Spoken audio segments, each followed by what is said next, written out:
Hope everybody's ready for the ending of Coraline. We are finishing up the book Coraline tonight.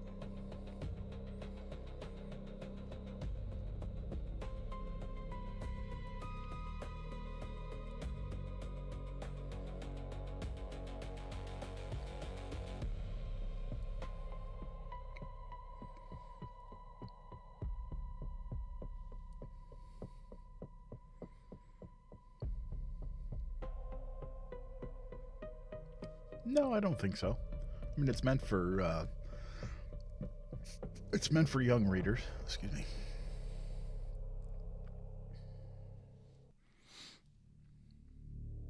I have not started yet. Nope. Well, I haven't started tonight. This is actually night 3. Hey, Jasmine, how are you? My day hasn't been too bad. I got chapter 3 of the new audiobook that I'm recording. Got that done, recorded and edited.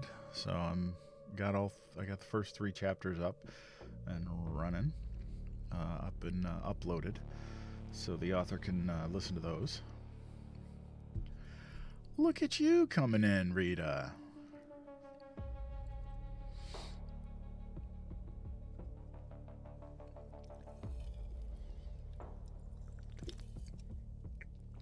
I'm happy to see you.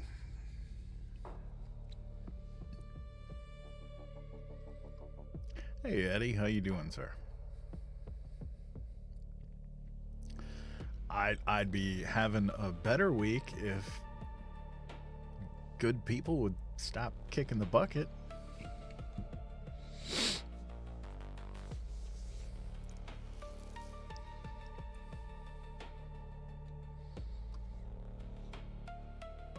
Hey, Vashiva, how are you? It's good to see you again. I don't know anybody that didn't love Dolly. I mean, what the hell? Hey, Tina, good evening. Tim Curry died this earlier today.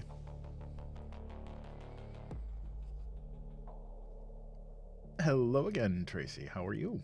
It's good to see you again.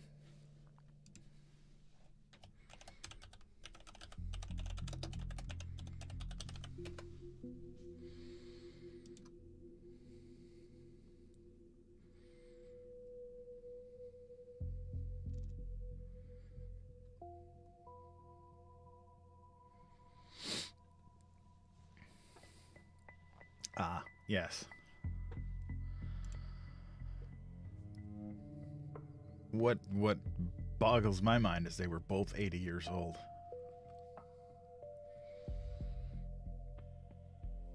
That's unfortunately what I am telling you.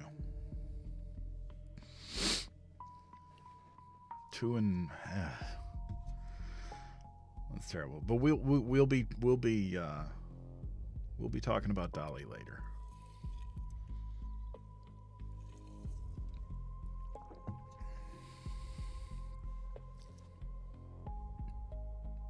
Yeah, Tessa, no kidding. Well, we'll get started here in a couple of minutes. Just waiting for people to filter in. I want to make sure everybody... Hey, Gam, how are you? Good to see you again. Just waiting for people to filter in.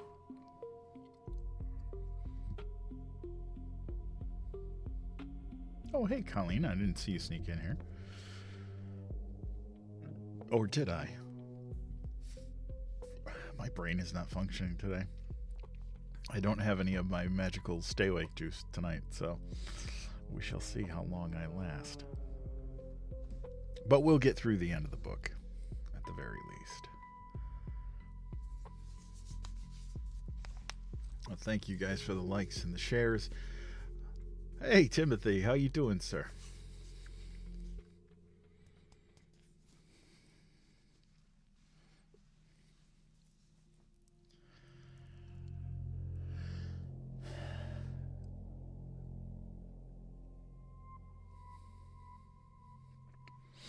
Yeah, I have I have a little bit to say about Dolly, but we'll do that later.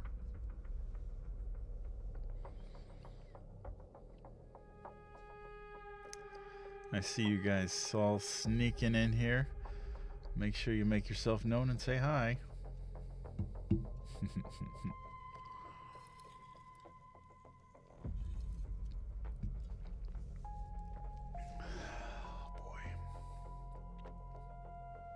Hey, Tara, welcome in. Hello, M in the Sand. Hi, Sandy, how are you? Yanni, how you doing? I saw 2 of your videos today. Like, the TikTok gods were like, here you go.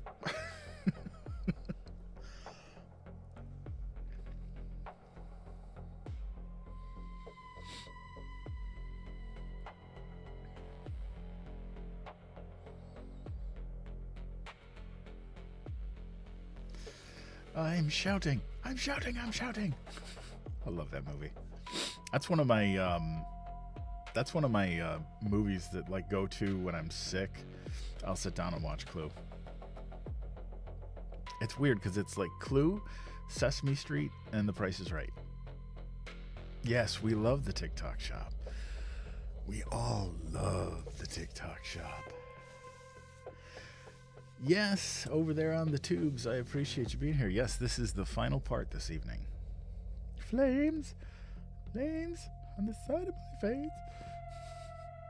I am your singing telegram.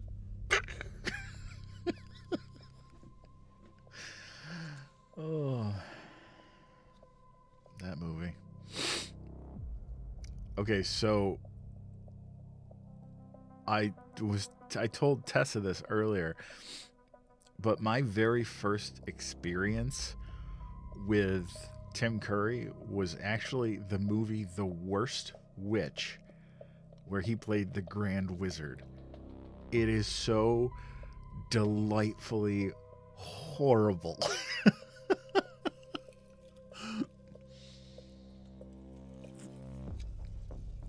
He comes in and does this amazingly bad musical number.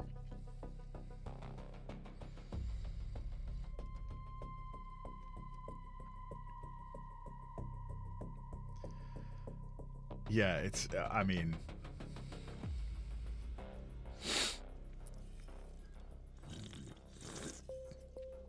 it's all a matter of perspective, Tessa.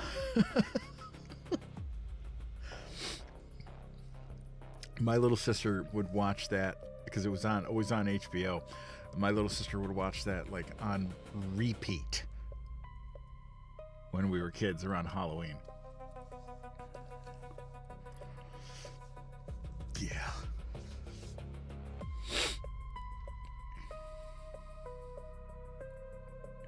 What kind of stories? Well, tonight is Coraline. It's sort of like a spooky kid story.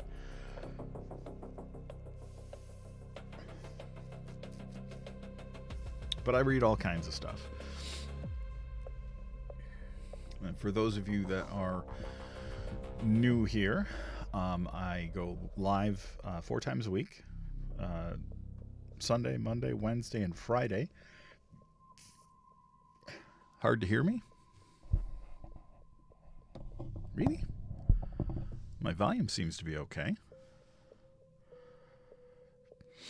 Is anybody else having trouble hearing me?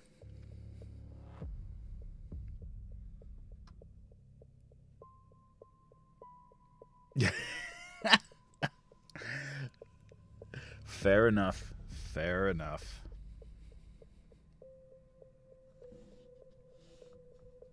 Is the background music too loud?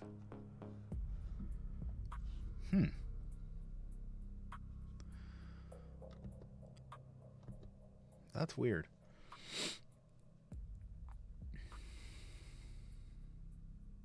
Oh, wow.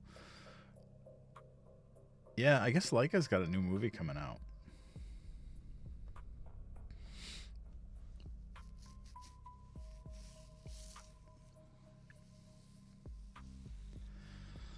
Alrighty then. Well, I think it's time to get started.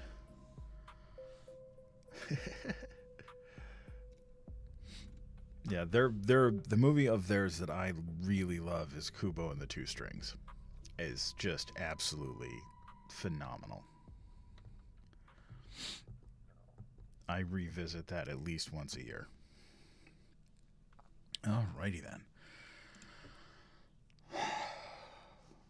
Adjust my old man glasses here. All right. Well, good evening, everyone. Welcome back to Storytime with UndeadPapa. That's me. Over the last 2 lives, Coraline crossed through a locked door into a world made just for her. A world with better food, more interesting neighbors, and another mother who seemed determined to give Coraline everything she wanted. But now, we know what that world really is. A trap. Her parents are missing, 3 children have been left behind in the dark, and the other mother is beginning to lose patience. Coraline has already found 2 of the children's souls and learned something important about the world on the other side of the door.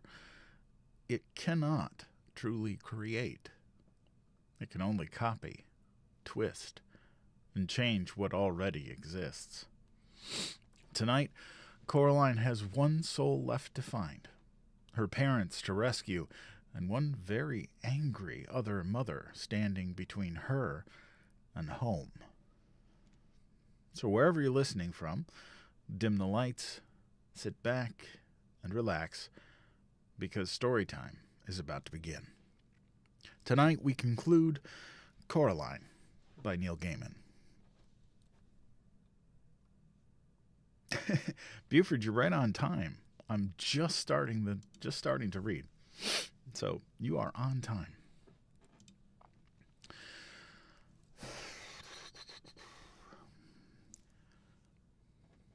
Chapter 10. Coraline walked up the stairs outside the building to the topmost flat, where, in her world, the crazy old man upstairs lived. She had gone up there once with her real mother when her mother was collecting for charity. They had stood in the open doorway, waiting for the crazy old man with the big mustache to find the envelope that Coraline's mother had left, and the flat had smelled of strange foods and pipe tobacco and odd, sharp, cheesy-smelling things Coraline could not name. She had not wanted to go any further inside than that. "I'm an explorer," said Coraline out loud, but her words sounded muffled and dead on the misty air. She had made it out of the cellar, hadn't she? And she had. Oh, excuse me. But if there was one thing that Coraline was certain of, it was that this flat would be worse. She reached the top of the house. The topmost flat had once been the attic of the house, but that was long ago. She knocked on the green-painted door. It swung open, and she walked in. There whispered a dozen or more tiny voices in that dark flat, with the roof so low where it met the walls that Coraline could almost reach up and touch it. Red eyes stared at her.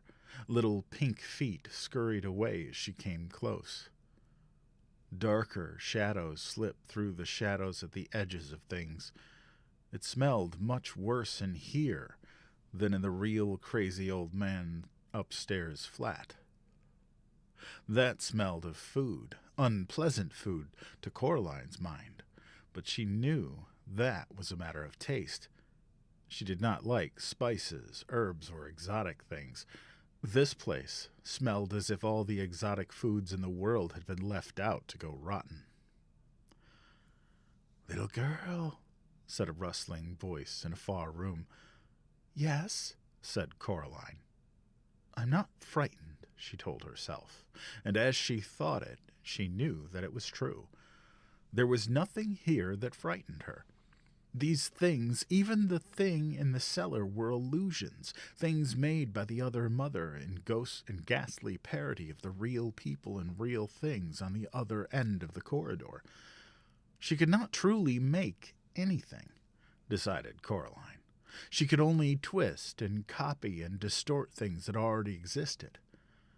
And then Coraline found herself wondering why the other mother would have placed a snow globe on the drawing room mantelpiece, for the mantelpiece in Coraline's world was quite bare. As soon as she asked herself the question, she realized that there was actually an answer. Then the voice came again, and her train of thought was interrupted. "Come here, little girl. I know what you want, little girl." It was a rustling voice, scratchy and dry. It made Coraline think of some kind of enormous dead insect, which was silly, she knew. How could a dead thing, especially a dead insect, have a voice? She walked through several rooms with low, slanting ceilings until she came to the final room. It was a bedroom, and the other crazy old man upstairs sat at the far end of the room in the near darkness, bundled up in his coat and hat. As Coraline entered, he began to talk. "Nothing's changed, little girl," he said, his voice sounding like the noise dry leaves make as they rustle across the pavement. "And what if you do everything you swore you would? What then? Nothing's changed. You'll go home. You'll be bored. You'll be ignored. No one will listen to you, not really listen to you. You're too clever and too quiet for them to understand. They don't even get your name right. Stay here with us," said the voice from the figure at the end of the room. "We will listen to you and play with you and laugh with you. Your other mother will build whole worlds for you to explore and tear them down every night when you're done. Every day will be better and brighter than the one that went before. Remember the toy box? How much better a world would be built just like that, and all for you. And will there be gray, wet days where I just don't know what to do? And there's nothing to read or to watch, and nowhere to go, and the days drag on forever?" asked Coraline. From the shadows the man said, "Never." "And will there be awful meals with food made from recipes with garlic and tarragon and broad beans in?" asked Coraline. "Every meal will be a thing of joy," whispered the voice from under the old man's hat. "Nothing will pass your lips that does not entirely delight you." "And could I have day-glow green gloves to wear and yellow Wellington boots in the shapes of frogs?" asked Coraline. "Frogs, ducks, rhinos, octopuses, whatever you desire. The world will be built new for you every morning. If you stay here, you can have whatever you want."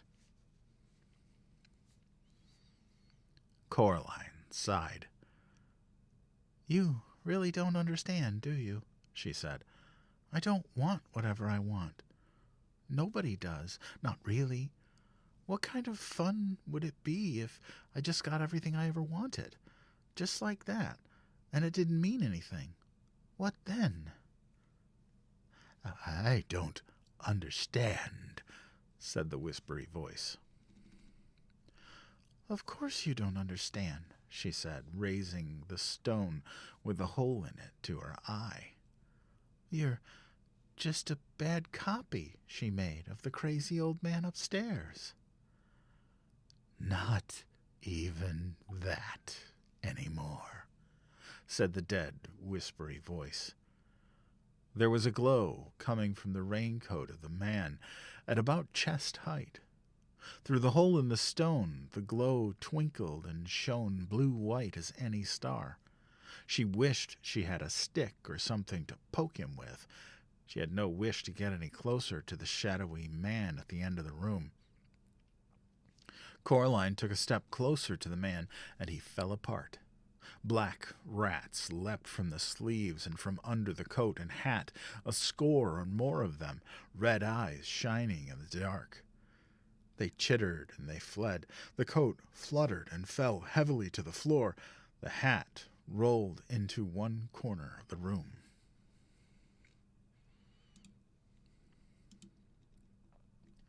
Coraline reached out one hand and pulled the coat open. It was empty, although it was greasy to the touch. There was no sign of the final glass marble in it.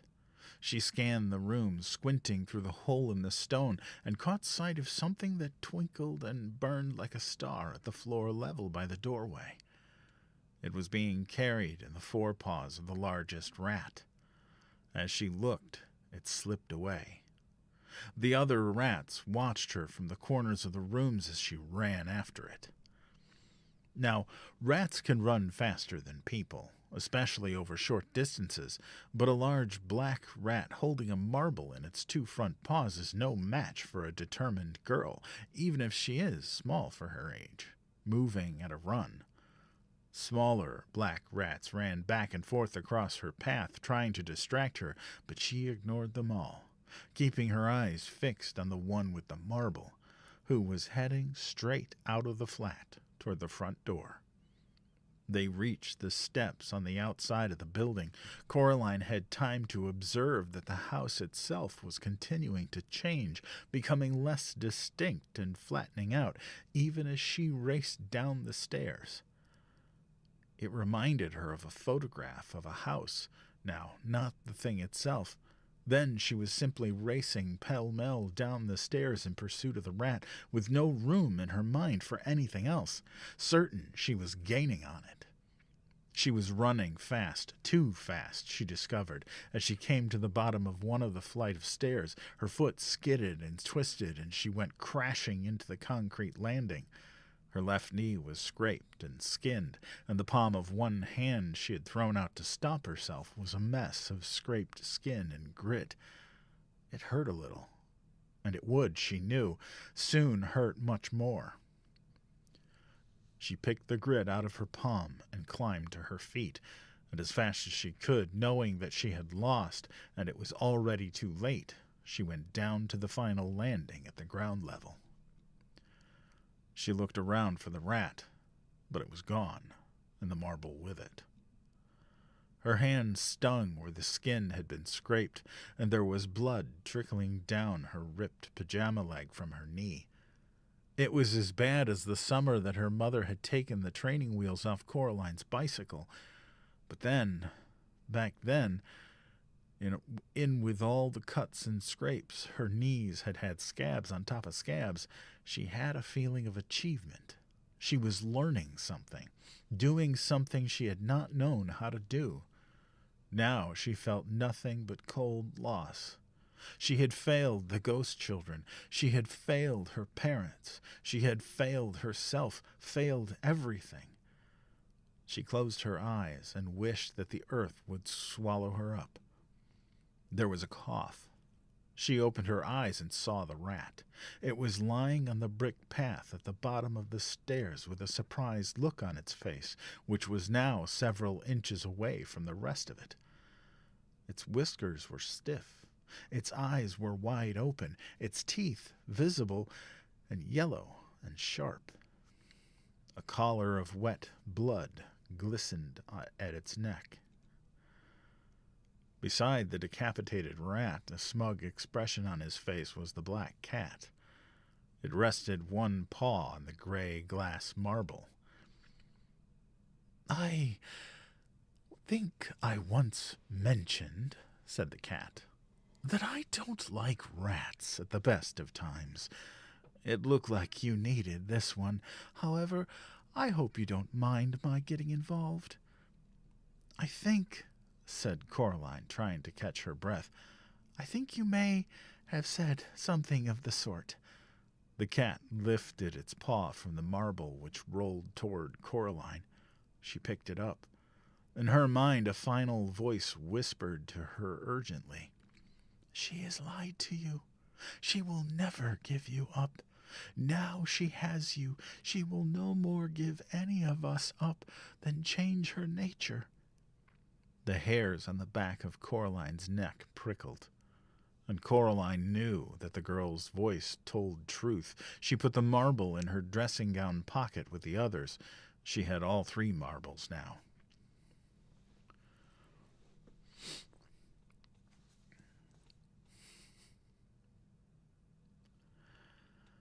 All she needed to do was find her parents. And Coraline realized with surprise that bit was easy. She knew exactly where her parents were. If she had stopped to think, she might have known where they were all along. The other mother could not create. She could only transform and twist and change. The mantelpiece in the drawing room back home was quite empty, but knowing that, she knew something else as well. "The other mother, she plans to break her promise. She won't let us go," said Coraline.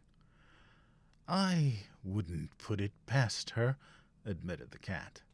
"Like I said, there's no guarantee she'll play fair." And then he raised his head. "Hello, did you see that?" "What?" "Look behind you," said the cat. The house had flattened out even more. It no longer looked like a photograph, more like a drawing, a crude charcoal scribble of a house drawn on gray paper. "Whatever's happening?" said Coraline. "Thank you for helping with the rat. I suppose I'm almost there, aren't I? So you go off into the mist, or wherever you go, and I hope I get to see you at home, if she lets me go home." The cat's fur was on end. Its tail was bristling like a chimney sweep's brush. "What's wrong?" asked Coraline. "They've gone," said the cat. "They aren't there anymore. The ways in and out of this place, they just went flat." "Is that bad?" The cat lowered its tail, swishing it from side to side angrily. It made a low, growling noise in the back of its throat.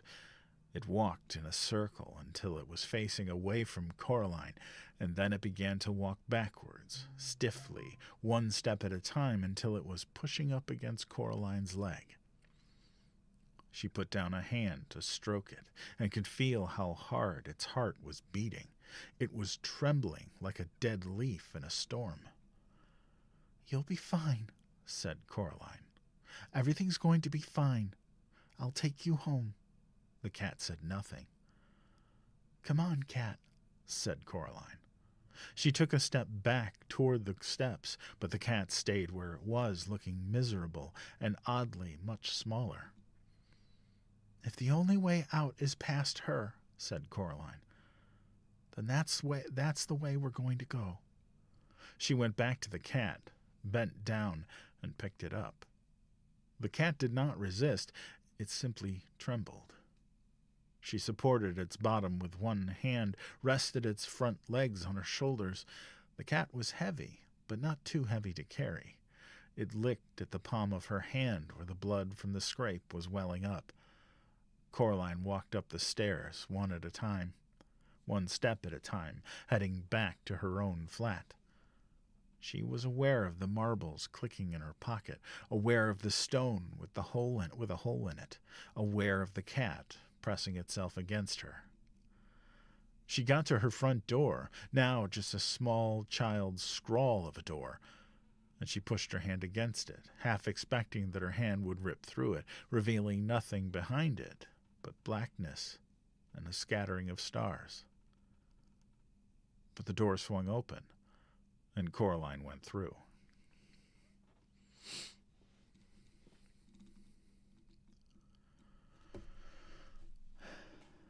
Mm-hmm. Oh, boy.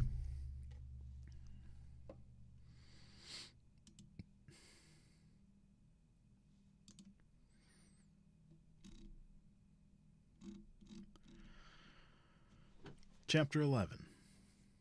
Once inside, in her flat, or rather in the flat that was not hers, Coraline was pleased to see that it had not transformed into the empty drawing that the rest of the house seemed to have become. It had depth and shadows, and someone who stood in the shadows waiting for Coraline to return. "So you're back," said the other mother. She did not sound pleased. "And you brought vermin with you."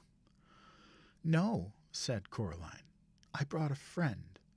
She could feel the cat stiffening under her hands, as if it were anxious to be away. Coraline wanted to hold on to it like a teddy bear for reassurance, but she knew that cats hate to be squeezed. And she suspected that frightened cats were liable to bite and scratch if provoked in any way, even if they were on your side. "You know I love you," said the other mother flatly. "You have a very funny way of showing it," said Coraline. She walked down the hallway, then turned into the drawing room, steady step by steady step, pretending that she could not feel the other mother's blank black eyes on her back. Her grandmother's formal furniture was still there, and the painting on the wall of the strange fruit, but now the fruit in the painting had been eaten, and all that remained in the bowl was the browning core of an apple, several plum and peach stones, and the stem of what had formerly been a bunch of grapes. The lion-pawed table raked the carpet, and with its clawed wooden feet, as if it were impatient for something. At the end of the room in the corner stood the wooden door, which had once, in another place, opened onto a plain brick wall. Coraline tried not to stare at it. The window showed nothing but mist. This was it, Coraline knew. The moment of truth, the unraveling time. The other mother had followed her in.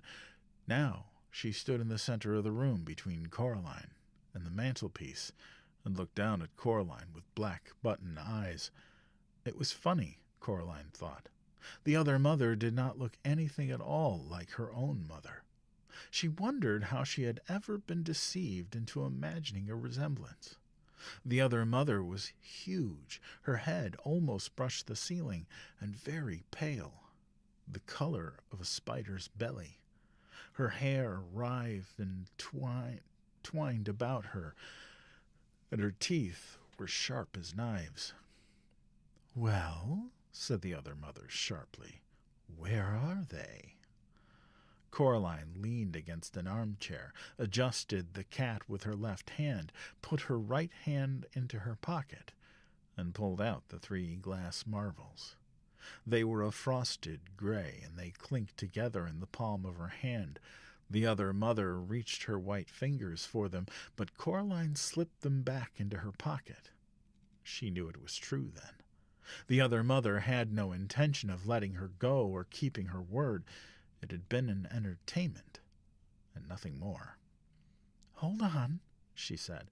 "We aren't finished yet, are we?" The other mother looked daggers, but she smiled sweetly. "No," she said. "I suppose not. After all, you still need to find your parents, don't you?" "Yes," said Coraline. "I must not look at the mantelpiece," she thought. "I must not even think about it." "Well," said the other mother, "produce them. Would you like to look in the cellar again? I have some other interesting things hidden down there, you know." "No," said Coraline. "I know where my parents are." The cat was heavy in her arms. She moved it forward, unhooking its claws from her shoulder as she did so. "Where?" "It stands to reason," said Coraline. "I've looked everywhere you'd hide them. They aren't in the house." The other mother stood very still, giving nothing away, lips tightly closed. She might have been a wax statue. Even her hair had stopped moving. "So," Coraline continued, both hands wrapped firmly around the black cat, "I know where they have to be. You've hidden them in the passageway between the houses, haven't you? They're behind the door." She nodded her head toward the door in the corner. The other mother remained statue still, but a hint of a smile crept back onto her face. "Oh, are they?" "Why don't you open it?" said Coraline. "They'll be there all right." It was her only way home, she knew, but it all depended on the other mother's needing to gloat, needing not only to win, but to show that she had won. The other mother reached her hand slowly into her apron pocket and produced the black iron key. The cat stirred uncomfortably in Coraline's arms, as if it wanted to get down. Just stay there for a few moments longer, she thought at it, wondering if it could hear her.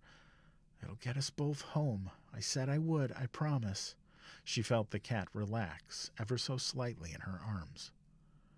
The other mother walked over to the door and pushed the key into the lock. She turned the key. Coraline heard the mechanism clunk heavily. She was already starting as quickly as she could, step by step, back way toward the mantelpiece. The other mother pushed down the door handle and pulled open the door, revealing the corridor behind it, dark and empty. "There," she said, waving her hands at the corridor. The expression of delight on her face was a very bad thing to see. "You're wrong. You don't know where your parents are, do you? They aren't there." She turned and looked at Coraline. "Now," she said, "you're going to stay here forever and always." "No," said Coraline, "I'm not." And hard as she could, she threw the black cat toward the other mother. It yowled and landed on the other mother's head, claws flailing, teeth bared, fierce and angry, fur on end. It looked half again as big as it was in real life. Without waiting to see what would happen, Coraline reached up to the mantelpiece and closed her hand around the snow globe, pushing it deep into the pocket of her dressing gown. The cat made a deep, ululating yowl and sank its teeth into the other mother's cheek. She was flailing at it. Blood ran from her cuts on her white face, not red blood, but a deep, tarry black stuff. Coraline ran for the door. She pulled the key out of the lock. "Leave her! Come on!" she shouted at the cat. It hissed and swiped its scalpel-sharp claws at the other mother's face in one wild rake which left black ooze trickling from several gashes on the other mother's nose. Then it sprang down toward Coraline. "Quickly!" she said. The cat ran toward her, and they both stepped into the dark corridor. It was colder in the corridor, like stepping down into a cellar on a warm day. The cat hesitated for a moment. Then, seeing the other mother was coming toward them, it ran to Coraline and stopped by her legs. Coraline began to pull the door closed. It was heavier than she imagined a door could be, and pulling it closed was like trying to close a door against a high wind. And then she felt something from the other side starting to pull against her. "Shut!" she thought. Then she said out loud, "Come on, please!" And she felt the door begin to move. It pulled closed to give against the phantom wind. Suddenly, she was aware of other people in the corridor with her. She could not turn her head to look at them, but she knew them without having to look. "Help me, please, all of you!" The other people in the corridor, 3 children, 2 adults, were somehow too insubstantial to touch the door, but their hands closed about hers as she pulled on the big iron door handle, and suddenly she felt strong. "Never let up, miss. Hold strong, whispered a voice in her mind. "Pull, girl, pull," whispered another. And then a voice that sounded like her mother's, her own mother, her real, wonderful, maddening, infuriating, glorious mother said, "Well done, Coraline." And that was enough. The door started to slip closed easily as anything. "No!" screamed a voice from beyond the door, and it no longer sounded even faintly human. Something snatched at Coraline, reaching through the closing gap between the door and the doorpost. Coraline jerked her head out of the way, but the door began to open once more. "We're going to go home," said Coraline. "We are. Help me." She ducked the snatching fingers. They moved through her then. Ghost hands lent her strength that she no longer possessed. There was a final moment of resistance, as if something were caught in the door, and then, with a crash, the wooden door banged closed. Something dropped from Coraline's head height to the floor. It landed with a sort of scuttling thump. "Come on," said the cat. "This is not a good place to be in. Quickly!" Coraline turned her back on the door and began to run as fast as was practical through the dark corridor, running her hand along the wall to make sure she didn't bump into anything or get turned around in the darkness. It was an uphill run, and it seemed to her that it went on for a longer distance than anything could possibly go. The wall she was touching felt warm and yielding now, and she realized it felt as if it were covered in fine, downy fur. It moved as if it were taking a breath. She snatched her hand away. Wind howled in the dark. She was scared she would bump into something, and she put out her hand for the wall once more. This time, what she touched felt hot and wet, as if she had put her hand in somebody's mouth, and she pulled it back with a small wail. Her eyes adjusted to the dark. She could half see, as faintly glowing patches ahead of her, 2 adults and 3 children. She could hear the cat, too, padding in the dark in front of her. And there was something else, which suddenly scuttled between her feet, nearly sending Coraline flying. She caught herself before she went down, using her own momentum to keep moving. She knew that if she fell in that corridor, she might never get up again. Whatever that corridor was older by far than the other mother. It was deep and slow, and it knew she was there. Then daylight appeared, and she ran toward it, puffing and wheezing. "Almost there," she called encouragingly. But in the light she discovered that the wraiths had gone, and she was alone. She did not have time to wonder what had happened to them. Panting for breath, she staggered through the door and slammed it behind her with the loudest, most satisfying bang you can imagine. Coraline locked the door with the key and put the key back into her pocket. The black cat was huddled in the farthest corner of the room, the pink tip of its tongue showing its eyes wide. Coraline went over to it and crouched down beside it. "I'm sorry," she said. "I'm sorry I threw you at her, but it was the only way to distract her enough to get us all out. She would never have kept her word, would she?" The cat looked up at her, then rested its head on her hand, licking her fingers with its sandpapery tongue. It began to purr. "Then we're friends?" said Coraline. She sat down on one of her grandmother's uncomfortable armchairs, and the cat sprang up into her lap and made itself comfortable. The light that came through the picture window was daylight, real golden late afternoon daylight, not a white mist light. The sky was a robin's egg blue, and Coraline could see trees, and beyond the trees green hills, which faded on the horizon into purples and grays.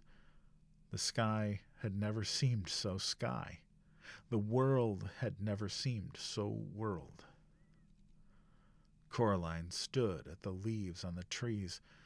Coraline stared at the leaves on the trees and at the patterns of light and shadow on the cracked bark of the trunk of the beech tree outside the window. Then she looked down at her lap, at the way the rich sunlight brushed every hair on the cat's head, turning each white whisker to gold. Nothing, she thought, had ever been so interesting.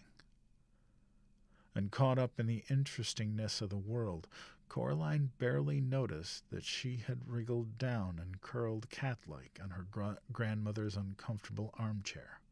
Nor did she notice when she fell into a deep, dreamless sleep.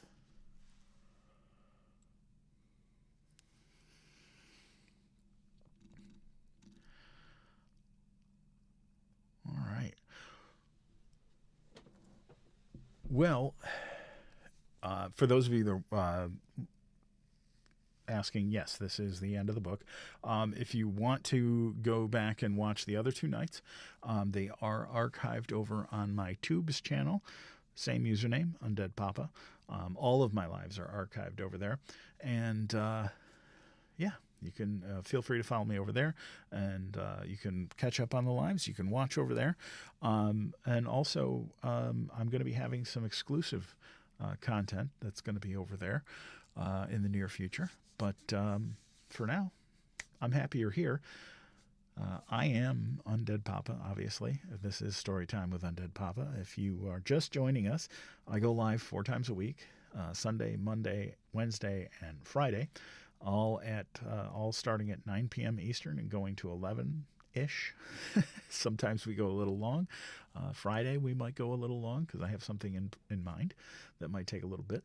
But I'm glad you're here. This is a place of kindness, and it's a nice place. People that are here often, my regulars, the Storytime goblins, as we call them, can attest to the fact that this is a nice place to spend a couple of hours. And I appreciate all of you being here.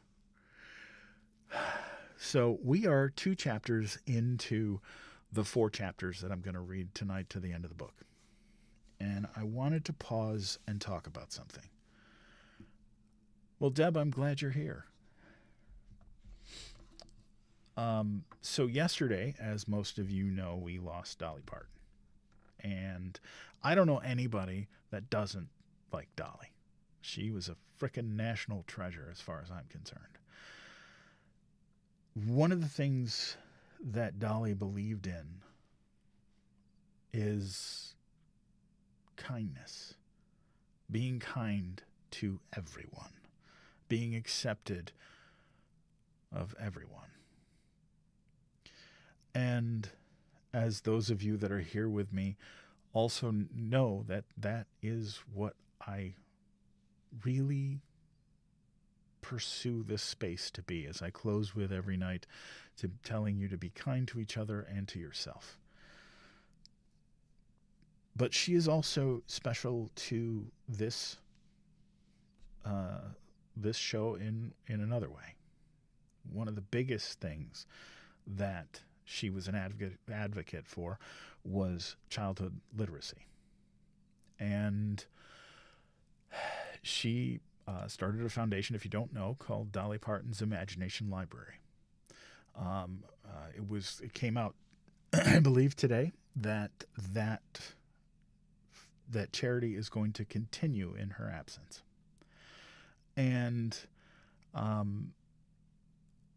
would encourage you to go check out their website at imaginationlibrary.com. I will have that later on linked in the link in my bio.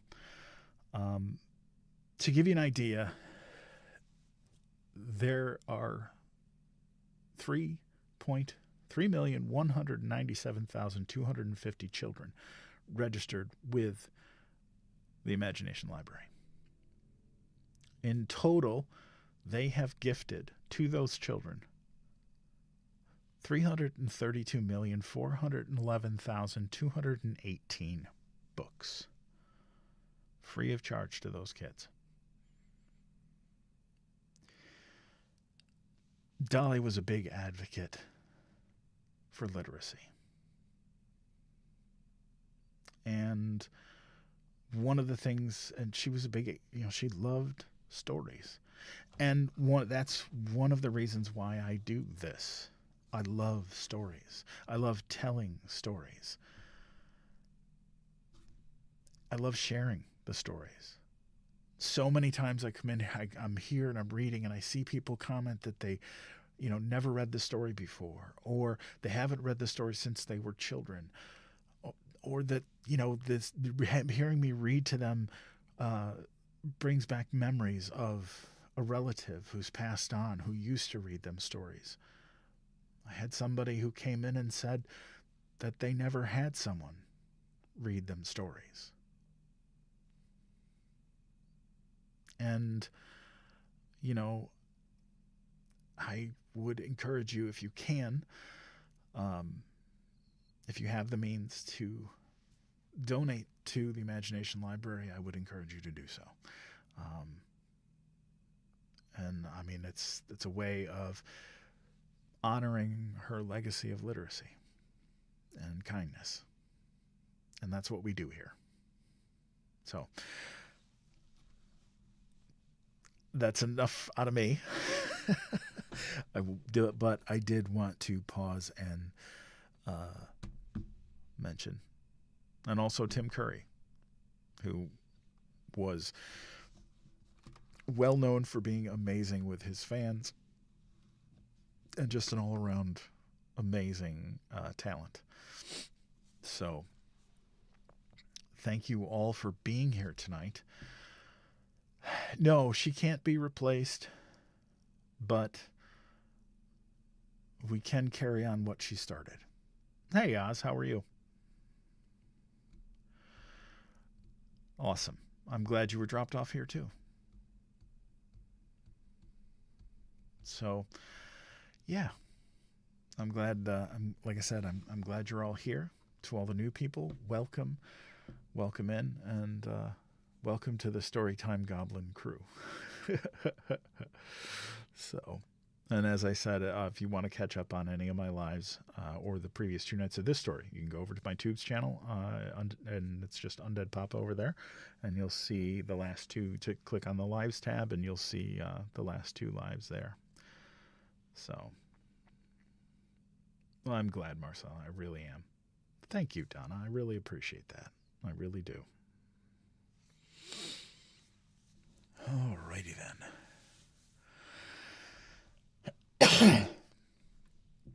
Well, I need some water.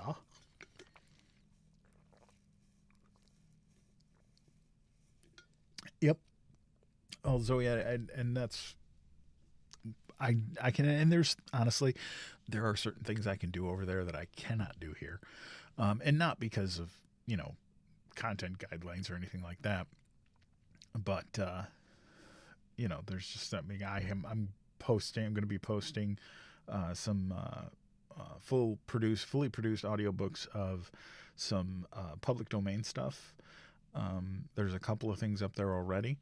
And so like I said, there'll be things up there that I just can't post here because of the length. I'd have to chop them up into 100 different pieces to post them here. Ain't nobody got time for that.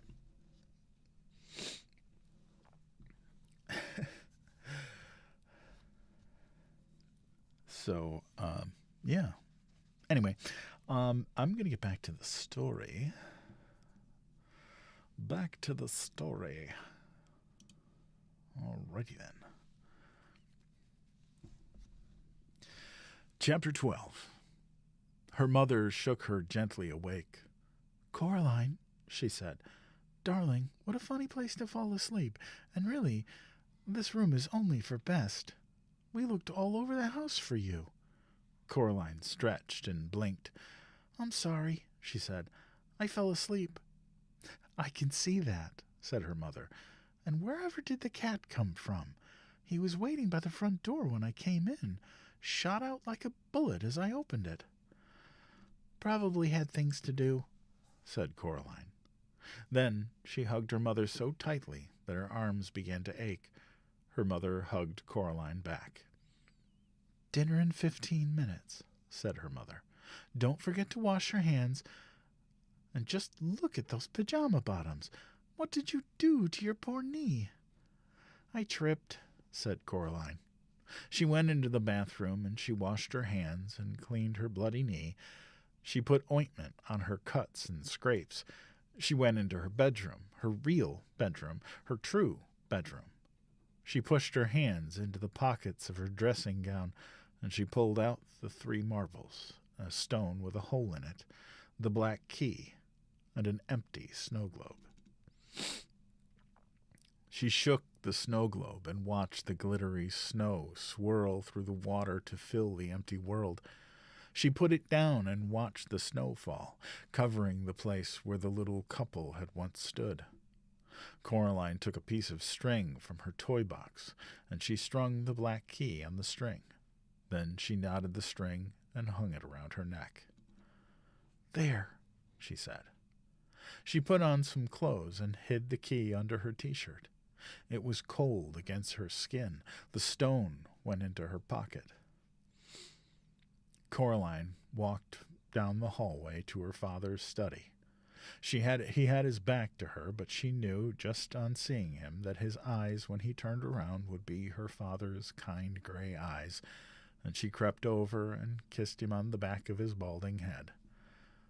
"Hello, Coraline," he said, then looked around and smiled at her. "What was that for?" "Nothing," said Coraline. "I just miss you sometimes, that's all." "Oh, good," he said. He put the computer to sleep, stood up, and then, for no reason at all, he picked Coraline up, which he had not done for such a long time. Not since he had started pointing out to her she was much too old to be carried. And he carried her into the kitchen. Dinner that night was pizza, and even though it was homemade by her father, so the crust was alternately thick and doughy and raw, or too thin and burnt, and even though he had put slices of green pepper on it, along with little meatballs and, of all things, pineapple chunks, Coraline ate the entire slice she had been given. Well, she ate everything except for the pineapple chunks. I'm with you, Coraline. And soon enough, it was bedtime. Coraline kept the key around her neck, but she put the gray marbles beneath her pillow, and in bed that night, Coraline dreamed a dream. She was at a picnic under an old oak tree in a green meadow. The sun was high in the sky, and while there were distant, fluffy white clouds on the horizon, the sky above her head was a deep, untroubled blue.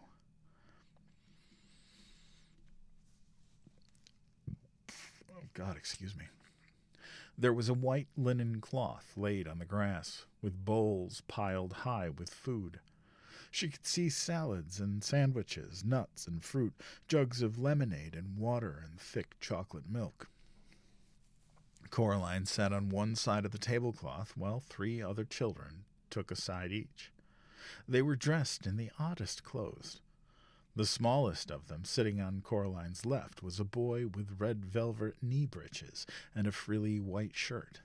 His face was dirty, and he was piling his plate high with boiled new potatoes and with what looked like cold, whole cooked trout. "This is the finest of picnics, lady," he said to her. "Yes," said Coraline. "I think it is. I wonder who organized it." "Why, I would rather think you did, miss," said a tall girl sitting opposite Coraline. She wore a brown, rather shapeless dress, and had a brown bonnet on her head, which tied beneath her chin. "And we are more grateful for it, and for all than ever words can say." She was eating slices of bread and jam, deftly cutting the bread from a large golden-brown loaf with a huge knife, then spooning on the purple jam with a wooden spoon. She had jam all around her mouth. "Aye, this is the finest food I've eaten in centuries," said the girl on Coraline's right. She was a very pale child, dressed in what seemed to be spider's webs, with a circle of glittering silver set in her blonde hair. Coraline could have sworn that the girl had 2 wings like dusty silver butterfly wings, not bird wings, coming out of her back. The girl's plate was piled high with pretty flowers. She smiled at Coraline as if it had been a very long time since she had smiled, and she had almost, but not quite, forgotten how. Coraline found herself liking this girl immensely. Then, in the way of dreams, the picnic was done, and they were playing in the meadow, running and shouting and tossing a glittering ball from one to another. Coraline knew it was a dream then, because none of them ever got tired or winded or out of breath. She wasn't even sweating. They just laughed and ran in a game that was partly tag, partly piggy in the middle, and partly just a magnificent romp. 3 of them ran along the ground, while the pale girl fluttered a little over their heads, swooping down on butterfly wings to grab the ball and swing up again into the sky before she tossed the ball to one of the other children. And then, without a word about it being spoken, the game was done, and the 4 of them went back to the picnic cloth, where the lunch dishes had been cleared away, and there were 4 bowls waiting for them. 3 of ice cream, 1 of honeysuckle, flowers piled high. They ate with relish. "Thank you for coming to my party," said Coraline, "if it is mine." "The pleasure is ours, Coraline Jones," said the winged girl, nibbling another honeysuckle blossom. "If there were but something we could do for you, to thank you and reward you." "Aye," said the boy with the red velvet breeches and the dirty face. He put out his hand and held Coraline's hand with his own. It was warm now. "It's a very fine thing you did for us, miss," said the tall girl. She now had a smear of chocolate ice cream all around her lips. "I'm just pleased it's all over," said Coraline. Was it her imagination, or did a shadow cross the faces of the other children at the picnic? The winged girl, the circlet in her hair glittering like a star, rested her fingers for a moment on the back of Coraline's hand. "It is over and done with us. For us," she said. "This is our staging post. From here we 3 will set out for uncharted lands, and what comes after no one alive can say. She stopped talking. "There's a but, isn't there?" said Coraline. "I can feel it, like a rain cloud." The boy on her left tried to smile bravely, but his lower lip began to tremble, and he bit it with his upper teeth and said nothing. The girl in the brown bonnet shifted uncomfortably and said, "Yes, miss." "But I got you 3 back," said Coraline. "I got Mum and Dad back. I shut the door. I locked it. What more was I meant to do?" The boy squeezed Coraline's hand with his. She found herself remembering when it had been she trying to reassure him when he was little more than a cold memory in the darkness. "Well, can't you give me a clue?" asked Coraline. "Isn't there something you can tell me?" "The beldam swore by her good right hand," said the tall girl, "but she lied." "My governess," said the boy, "used to say that nobody is ever given more to shoulder than he or she can bear." He shrugged as he said this, as if he had not yet made his own mind up whether or not it was true. "We wish you luck," said the winged girl. "Good fortune and wisdom and courage, although you have already shown that you have all 3 of these blessings in abundance." "She hates you," blurted out the boy. "She hasn't lost anything for so long. Be wise, be brave, be tricky."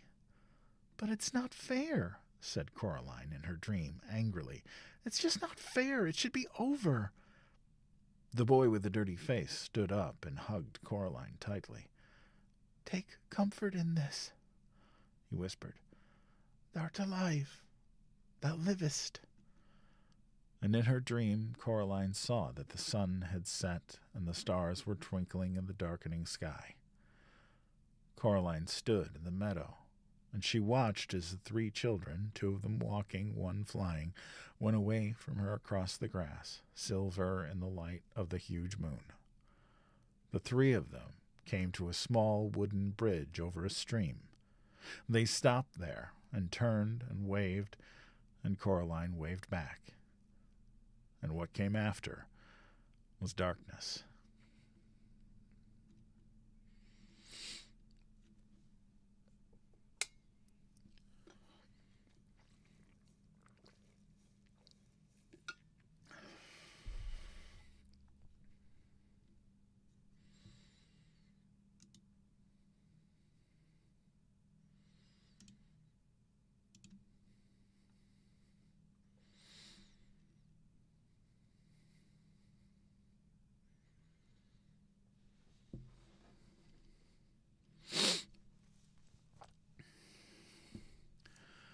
Coraline woke in the early hours of the morning, convinced she had heard something moving, but unsure what it was.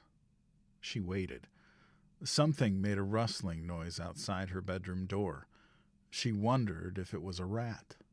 The door rattled. Coraline clambered out of bed.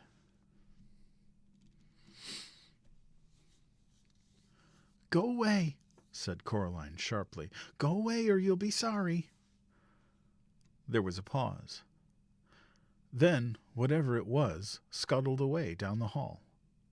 There was something odd and irregular about its footsteps, if they were footsteps.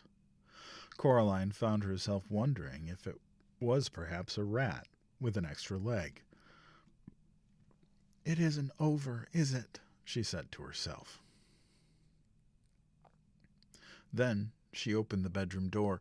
The gray pre-dawn light showed her the whole of the corridor completely deserted. She went toward the front door, sparing a hasty glance back at the wardrobe door mirror hanging on the wall at the other end of the hallway, seeing nothing but her own pale face staring back at her, looking sleepy and serious. Gentle, reassuring snores came from her parents' room, but the door was closed. All the doors off the corridor were closed. Whatever the scuttling thing was, it had to be somewhere. Coraline opened the front door and looked at the gray sky. She wondered how long it would be until the sun came up, wondered whether her dream had been a true thing while knowing in her heart that it had been.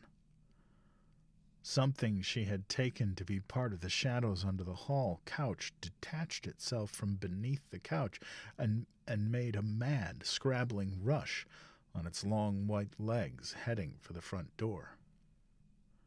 Coraline's mouth dropped open in horror, and she stepped out of the way as the thing clicked and scuttled past her and out of the house, running crab-like on its too many tapping, clicking, scurrying feet. She knew what it was, and she knew what it was after. She had seen it too many times in the last few days, reaching and clutching and snatching and popping black beetles obediently into the other mother's mouth. 5-footed, crimson-nailed, the color of bone. It was the other mother's right hand. It wanted the black key.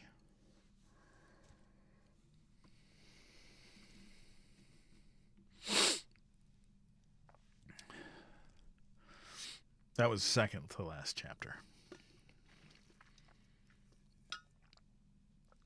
This is the last chapter. But if you are wanting to catch up, on the previous 2 nights, you can go over to the tubes and look up my channel. It's just UndeadPapa over there. And then you can follow up on the last 2 lives and catch up on the story. Like I can speak, I swear. Alrighty then.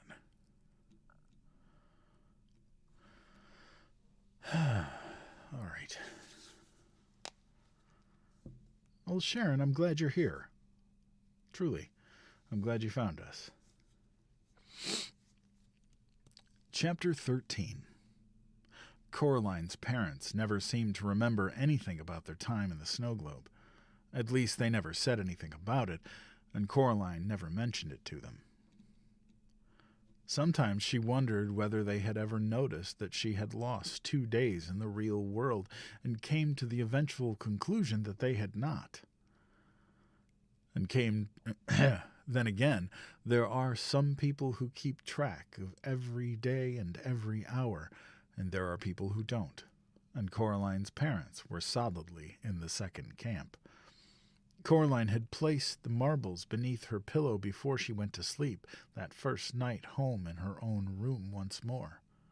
She went back to bed after she saw the other mother's hand, although there was not much left for sleeping, and she rested her head back on that pillow. Something scrunched gently as she did. She sat up and lifted the pillow. The fragments of the glass marbles that she saw looked like the remains of eggshells one finds beneath trees in springtime. Like empty, broken robin's eggs, or even more delicate, wren's eggs, perhaps. Whatever had been inside the glass spheres had gone. Coraline thought of the 3 children waving goodbye to her in the moonlight, waving before they crossed that silver stream. She gathered up the eggshell thin fragments with care and placed them in a small blue box which had once held a bracelet that her grandmother had given her when she was a little girl. The bracelet was long lost, but the box remained. Miss Spink and Miss Forcible came back from visiting Miss Spink's niece, and Coraline went down to their flat for tea.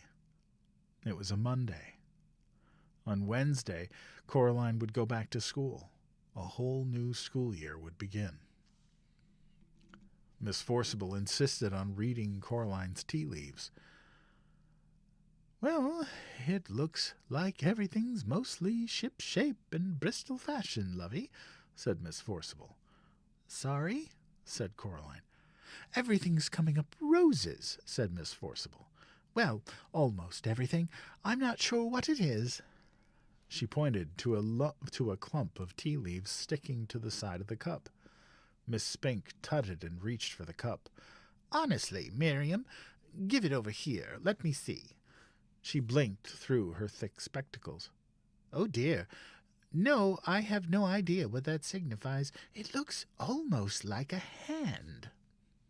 Coraline looked. The clump of leaves did look like a little like a hand, reaching for something. Hamish, the Scotty dog, was hiding under Miss Forcible's chair. He would not come out. "I think he was in some sort of fight," said Miss Spink. "He has a deep gash on his side, poor dear. We'll take him to the vet later this afternoon.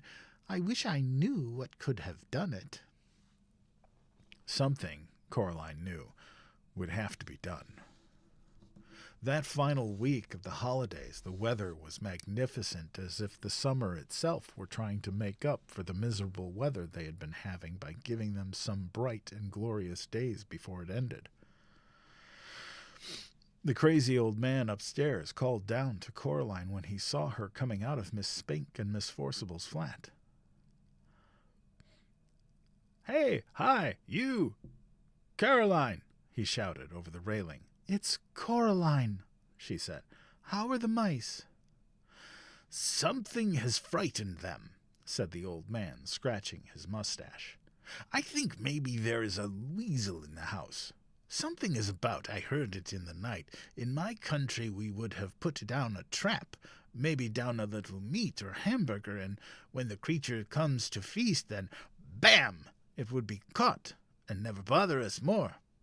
The mice are so scared they will not even pick up their musical instruments." "I don't think it wants meat," said Coraline. She put her hand up and touched the black key that hung about her neck. Then she went inside. She bathed herself and kept the key around her neck the whole time she was in the bath. She never took it off anymore. Something scratched at her bedroom window after she went to bed. Coraline was almost asleep. But she slipped out of her bed and pulled open the curtains. A white hand with crimson fingernails leapt from the window ledge and onto a drain pipe and was immediately out of sight. There were deep gouges in the glass on the other side of the window. Coraline slept uneasily that night, waking from time to time to plot and plan and ponder, then falling back to sleep, never quite certain where her pondering ended and the dream began. One ear always open for the sound of something scratching at her window pane or at her bedroom door. In the morning, Coraline said to her mother, "I'm going to have a picnic with my dolls today. Can I borrow a sheet? An old one you don't need any longer as a tablecloth?" "I don't think we have one of those," said her mother. She opened the kitchen drawer that held the napkins and the tablecloths, and she prodded about in it. "Hold on, will this do?" It was a folded-up disposable paper tablecloth covered with red flowers left over from some picnic they had been on several years before. "That's perfect," said Coraline. "I don't think you've played with your dolls any more," said Mrs. Jones. "I don't," admitted Coraline. "They're protective coloration." "Well, be back in time for lunch," said her mother. "Have a good time." Coraline filled a cardboard box with dolls and several plastic doll teacups. She filled a jug with water. Then she went outside. She walked down to the road just as if she were going to the shops. Before she reached the supermarket, she cut across a fence into some wasteland and along an old drive, then crawled under a bridge. She had to go under the hedge in two journeys in order to not spill the water from the jug.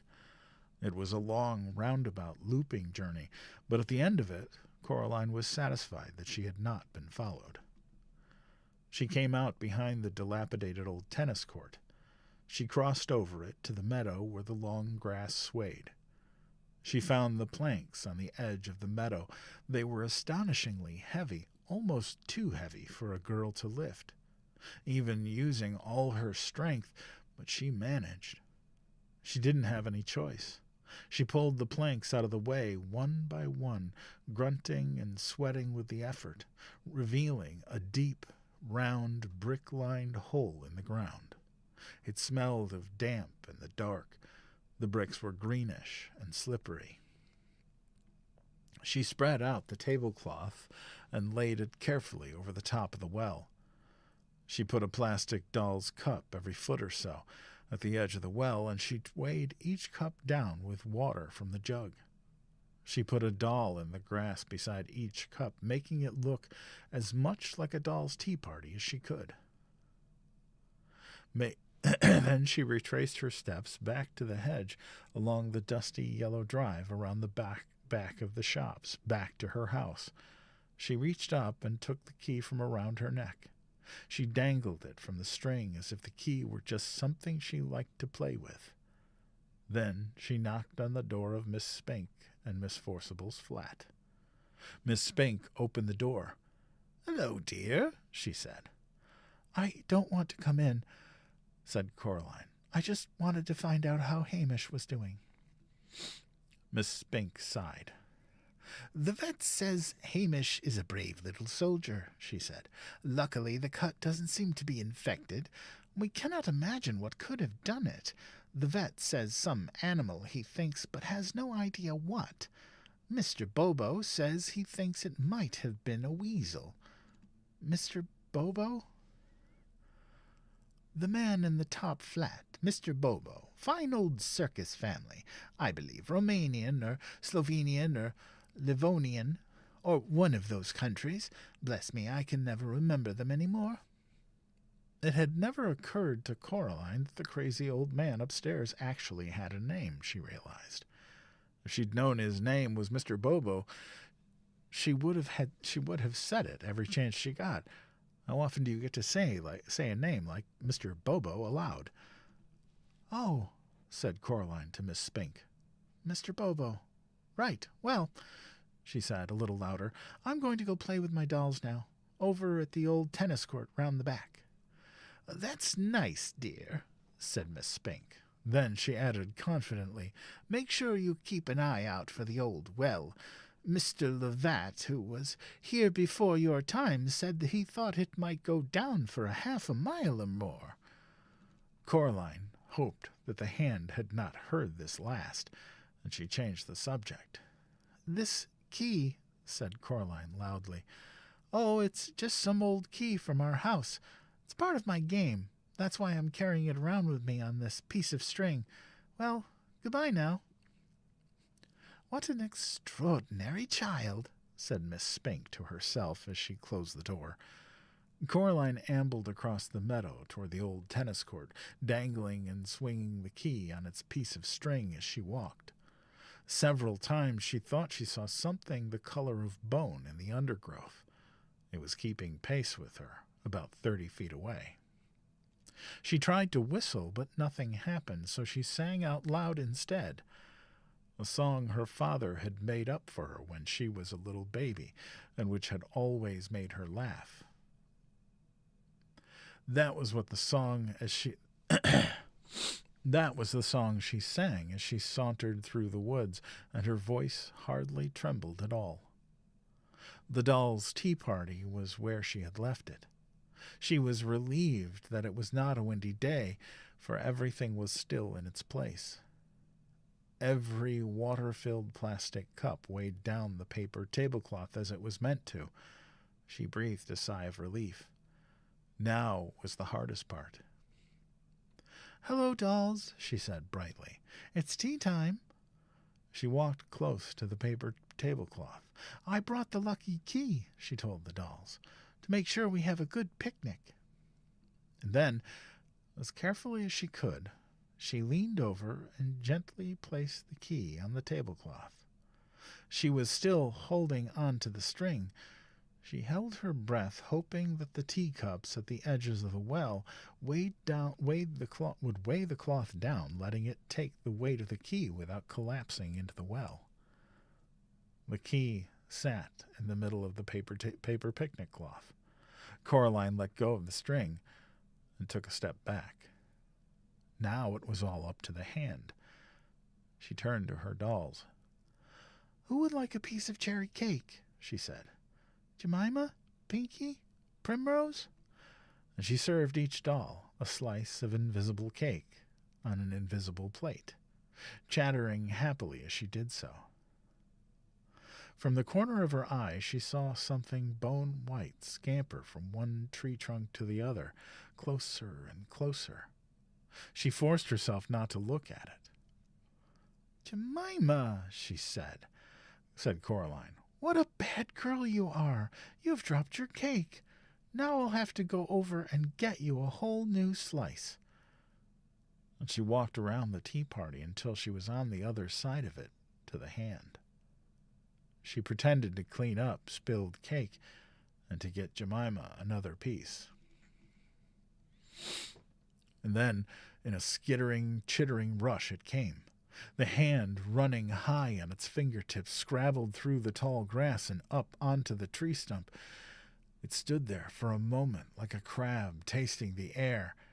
Then it made one triumphant, nail-clacking leap onto the center of the paper tablecloth. Time slowed for Coraline. The white fingers closed around the black key, and then the weight and momentum of the hand sent the plastic doll's cups flying, and the paper tablecloth, the key, and the other mother's right hand went tumbling down into the darkness of the well. Coraline counted slowly under her breath. She got up to 40 before she heard a muffled splash coming from a long way below. Someone had once told her that if you look up at the sky from the bottom of a mine shaft, even the brightest daylight, you can see a night sky and stars. Coraline wondered if the hand could see stars from where it was. She hauled the heavy planks back onto the well, covering it as carefully as she could. She didn't want anything to fall in. She didn't want anything ever to get out. Then she put her dolls in cups back in the cardboard box she had carried them out in. Something caught her eye while she was doing this.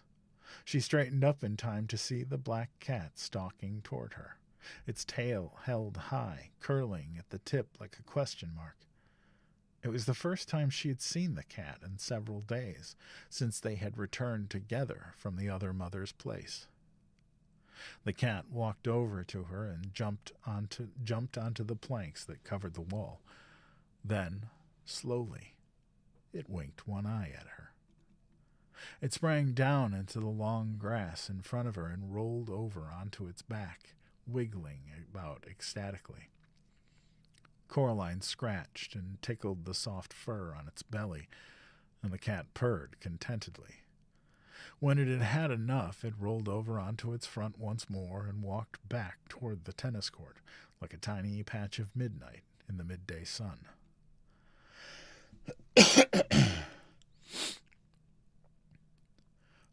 Coraline went back to the house. Mr. Bobo was waiting for her in the driveway. He clapped her on the shoulder. "The mice tell me that all is good," he said. "They say you are our savior, Caroline." "It's Coraline, Mr. Bobo," said Coraline. "Not Caroline. Coraline." "Coraline," said Mr. Bobo, repeating her name to himself with wonderment and respect. "Very good, Coraline. The mice say that I must tell you that as soon as they are ready to perform in public, you will come up and watch them as the first audience of all. They will play a thumpety-umpety and toodle-oodle, and they will dance and do 1,000 tricks. That is what they say." "I would like that very much," said Coraline, "when they're ready." She knocked at Miss Spink and Miss Forcible's door. Miss Spink let her in, and Coraline went into their parlor. She put the box of dolls down on the floor. Then she put her hand into her pocket and pulled out the stone with the hole in it. "Here you go," she said. "I don't need it any more. I'm very grateful. I think it may have saved my life and saved some other people's death." She gave them both tight hugs, although her arms barely stretched around Miss Spink, and Miss Forcible smelled like raw garlic she had been cutting. Then Coraline picked up her box of dolls and went out. "What an extraordinary child," said Miss Spink. No one had hugged her like that since she had retired from the theater. That night Coraline lay in bed, all bathed, teeth cleaned, with her eyes open, staring up at the ceiling. It was warm enough that now that the hand was gone, she opened her bedroom window wide. She had insisted to her father that the curtains not be entirely closed.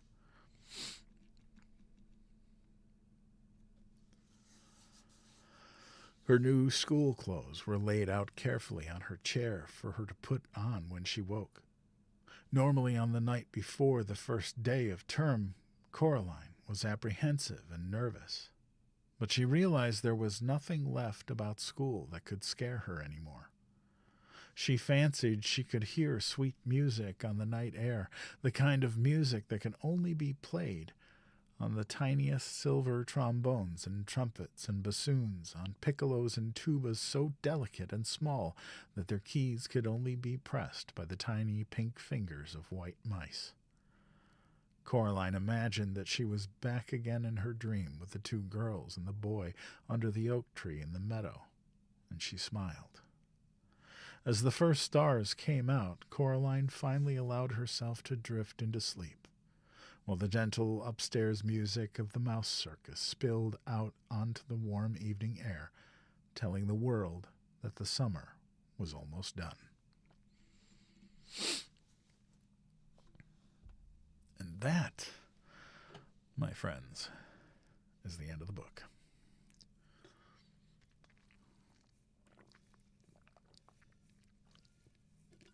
Wow. 51 new followers. You guys are awesome. So happy to see you all. All right, so it is 10:30. Right? 10:30. 10:30, yep. Alrighty then. Hello, Els. Well, so what did you guys think?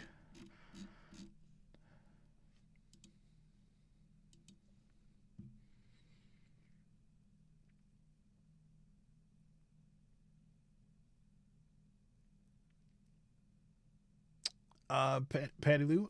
So I read 4 nights a week: Sunday, Monday, Wednesday, and Friday, all at 9 p.m. Eastern.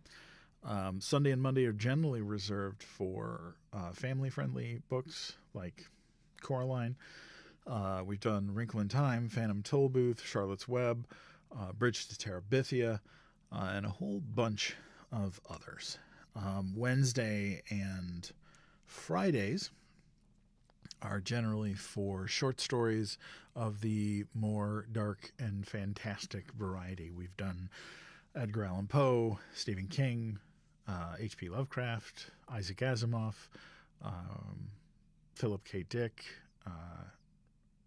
Ray Bradbury, and a whole bunch of different ones. Yeah. So if that sounds good to you, feel free to follow along.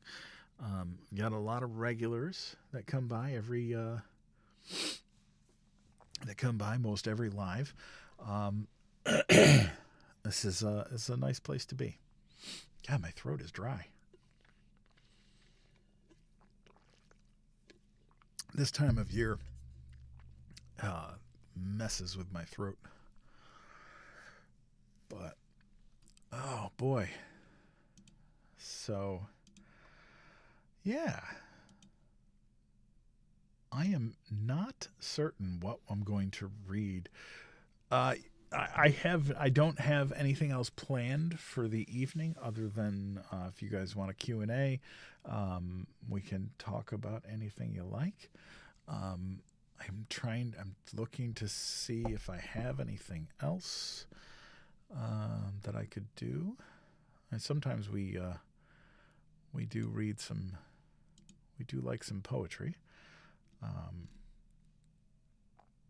Let's see. What dost I have? Any Seuss? I don't have any Seuss ready to go. Let me see here. Oops.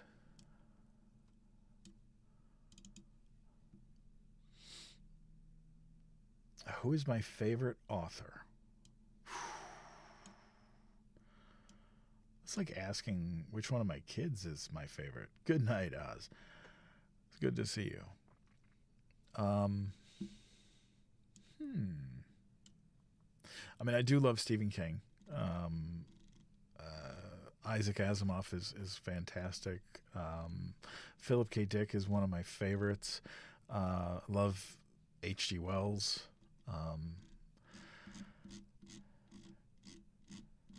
Trying to think what else. Let me see. Scrolling. Richard Matheson is always good.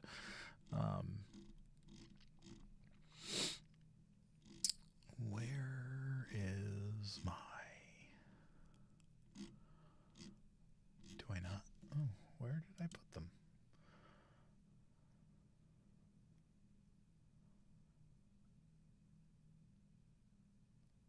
It depends, Sharon. Mad Mabel. I've never heard of that one. And I start at 9 p.m. Eastern. Let's see.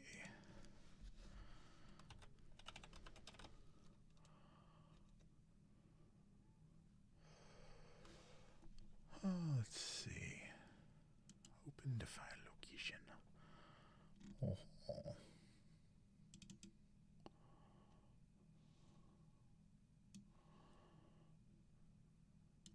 Gertrude McFuzz. Never heard that. Do I read series? I mean, I do read some series. I haven't done anything regularly, though. I think the next one that we're going to do, which is a second in the series, is going to be probably the Marvelous Land of Oz, because we did back in May, we did a week-long event for the Wonderful Wizard of Oz, which was great. Let's see.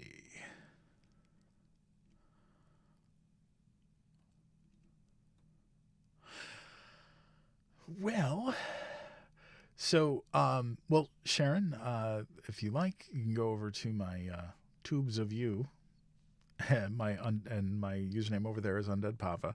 All of my lives are archived over there, and you can watch them anytime you like. Oh, I know. Harlan Ellison, there's a couple of Harlan Ellison stories I'd like to read, but I haven't done any yet. I would love to read I Have No Mouth and I Must Scream, but that would probably get me flagged for content. And it's something I have to be careful with. Well, as I said, Els, you can go over to my Tube channel and follow me there and catch up on anything you like, because all my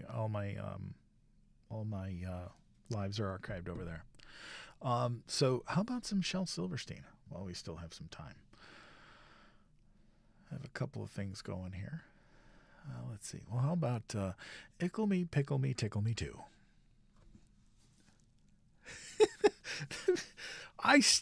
Rita, I still cannot believe that they flagged you for The Secret Garden. That is so much BS. I mean, come on. That's just insanity. It is absolutely insanity. Kind of kick back here. Change over so we're not fooling people.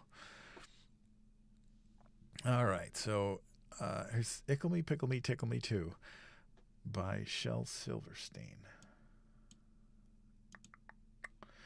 Ickle me, pickle me, tickle me too. Went for a ride in a flying shoe. Hooray, what fun! It's time we flew, said Ickle me, pickle me, tickle me too. Ickle was captain, and Pickle was crew, and Tickle served coffee and mulligan stew. As higher and higher and higher they flew, Ickle me, pickle me, tickle me too. M in the sand? No, they never give us a reason. Ickle me, pickle me, tickle me too.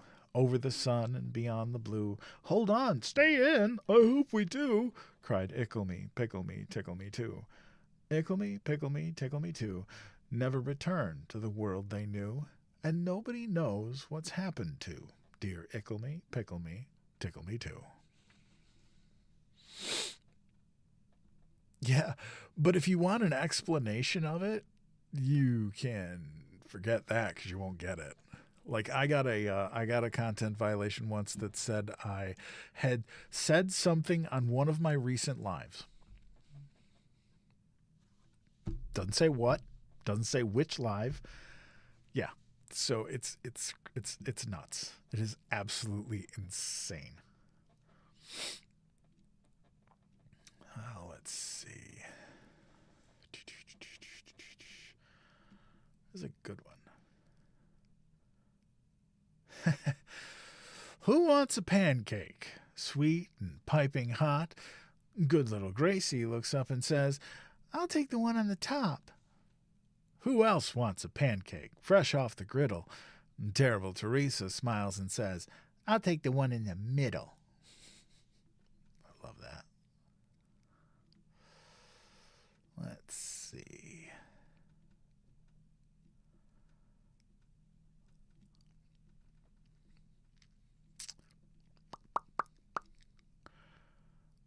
Oh, yes.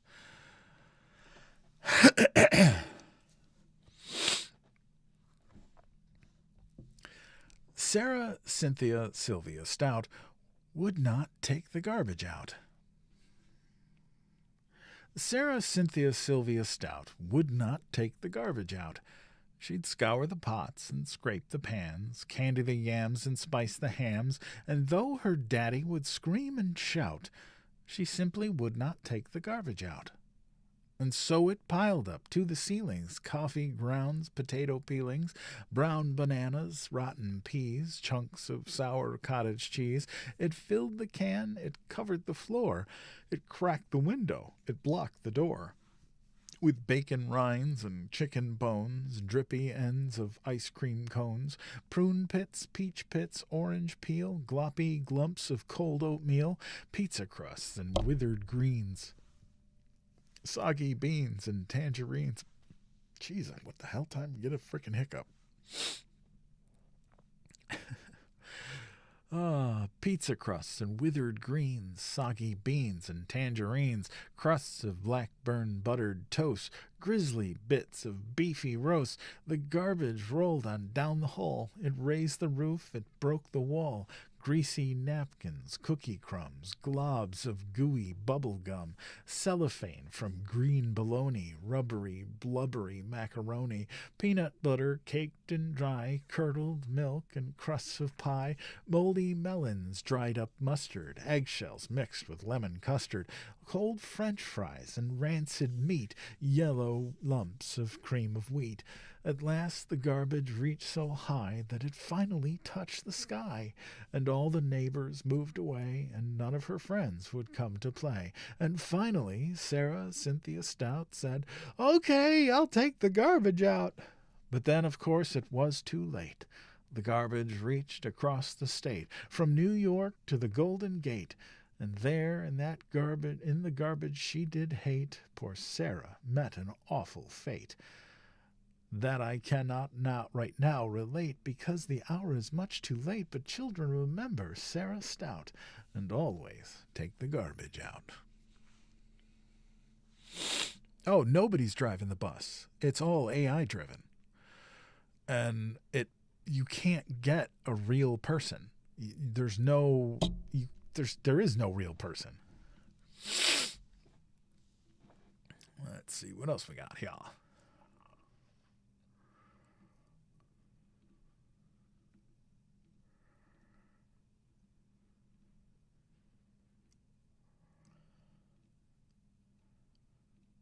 Whoop, whoop.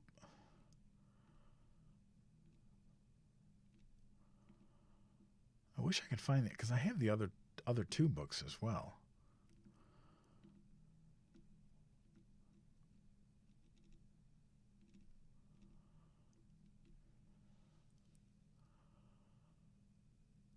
Oh, and this one doesn't even have my favorite. Dang it. Dang it, dang it, dang it.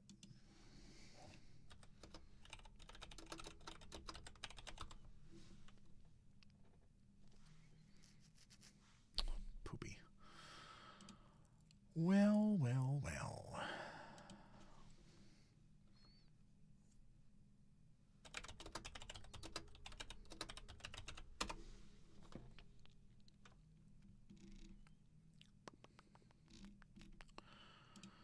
How about some Robert Frost?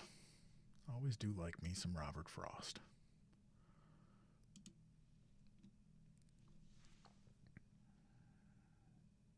They don't have electricity right now. Oh no, that's not good. The Road Not Taken by Robert Frost. Two roads diverged in a yellow wood, and sorry I could not travel both and be one traveler. Long I stood and looked down one as far as I could, to where it bent in the undergrowth. Then took the other just as fair, and having perhaps the better claim, because it was grassy and wanted wear, though as for that passing there had worn them really about the same. And both the morning equally lay in leaves no step had trodden black. Oh, I kept the first for another day, yet knowing how way leads on to way, I doubted if I should ever come back. I shall be telling this with a sigh somewhere ages and ages hence. Two roads diverged in a wood, and I took the one less traveled by, And that has made all the difference.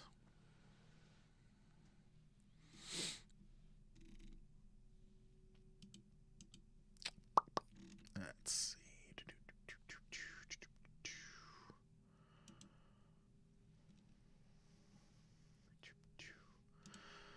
Fire and Ice. Okay. Fire and Ice by Robert Frost. Some say the world will end in fire. Some say in ice. From what I've tasted of desire, I hold with those who favor fire. But if I had to perish twice, if it had to perish twice, geez, Louise, I can't read tonight. Let's start this over, okay? Fire and Ice by Robert Frost. Some say the world will end in fire. Some say in ice. From what I've tasted of desire, I hold with those who favor fire. But if it had to perish twice, I think I know enough of hate to say that for destruction ice is also great and would suffice.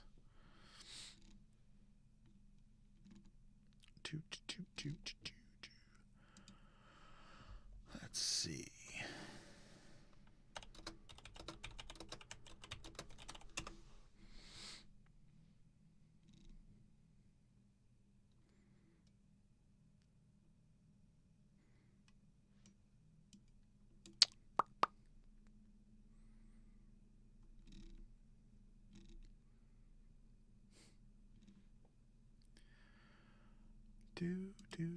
How about some? No.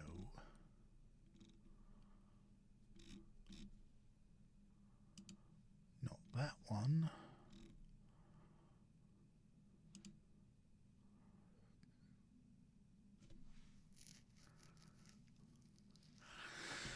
Oh, this one is, I Do Not Love You by Pablo Neruda. I do not love you as if you were salt rose or topaz or the arrow of carnations the fire shoots off. I love you as certain dark things are to be loved, in secret, between the shadow and the soul. I love you as the plant that never blooms but carries in itself the light of hidden flowers. Thanks to your love, a certain solid fragrance risen from the earth lives darkly in my body. I love you without knowing how or when or from where. I love you straightforwardly, without complexities or pride. So I love you because I know no other way than this, where I does not exist, nor you, so close that your hand on my chest is my hand, so close that your eyes close as I fall asleep. That is one of my absolute favorite love poems. Pablo Neruda was a genius. He's an absolute genius.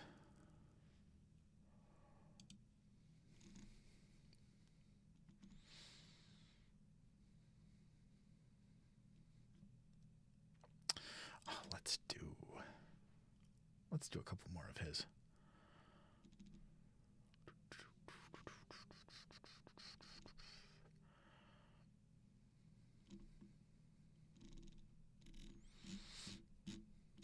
This one is called If You Forget Me, again by Pablo Neruda. I want you to know one thing.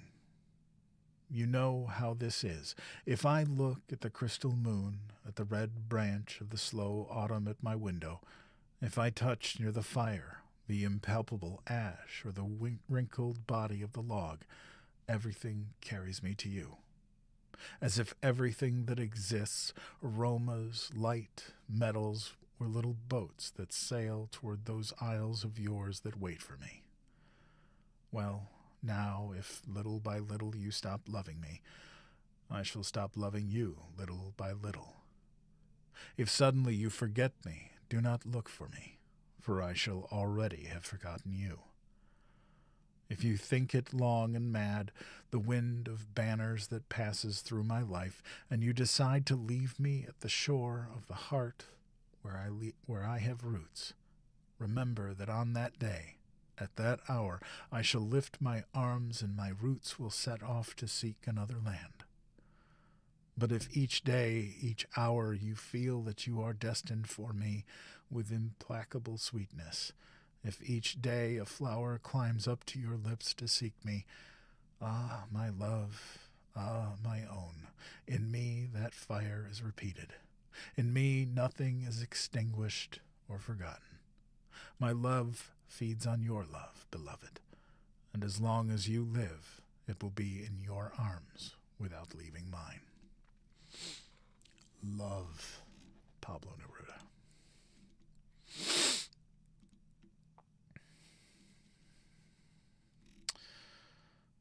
Oh, all right. This one's going to make people cry.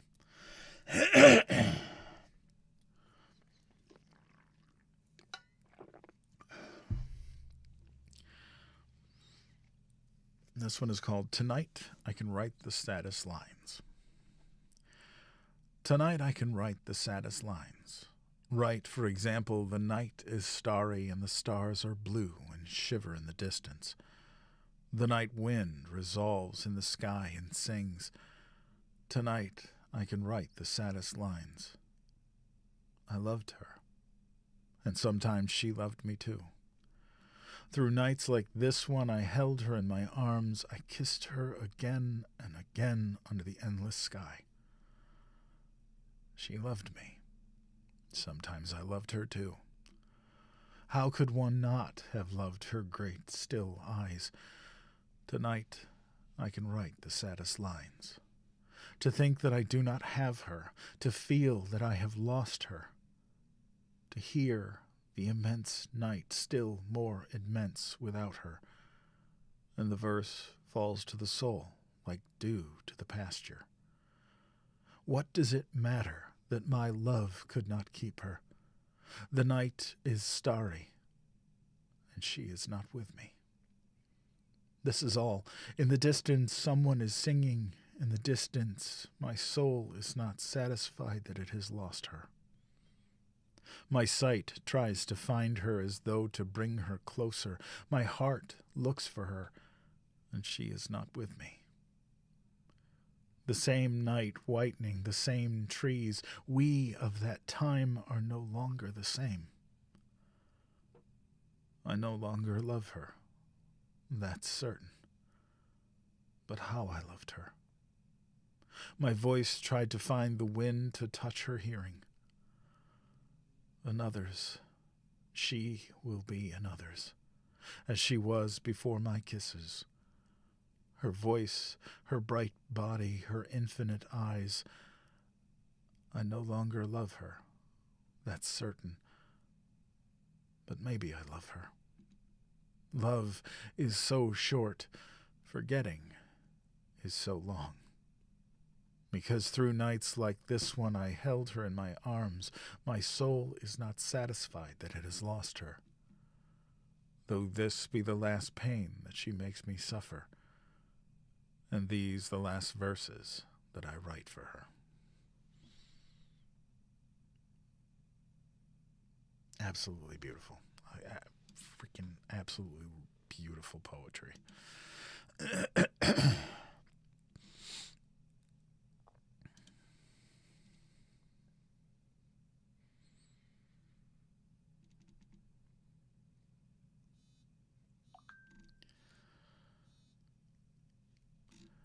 Some of these I can't read.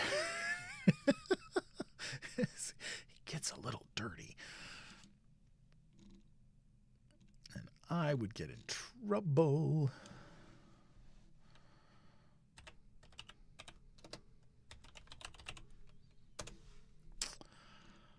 Oh, how about some Walt Whitman to wrap things up tonight?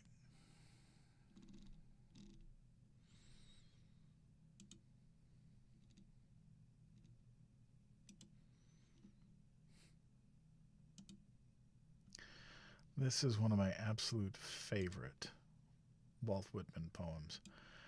And if you remember the movie Dead Poet Society, this particular poem may sound familiar. It is, O me, O life. O me, O life, of the questions of these recurring, of the endless trains of the faithless, of the cities filled with the foolish, of myself forever reproaching myself, for who more foolish than I, and who more faithless? Of eyes that vainly crave the light, of objects mean, of the struggle ever renewed, of the poor results of the plotting and sordid crowds I see around me, of the empty and useless years of the rest, with the rest me intertwined. The question, O me, so sad recurring, what good amid these, O me, O life? Answer, that you are here, that life exists and identity, that the powerful play goes on, and you may contribute a verse.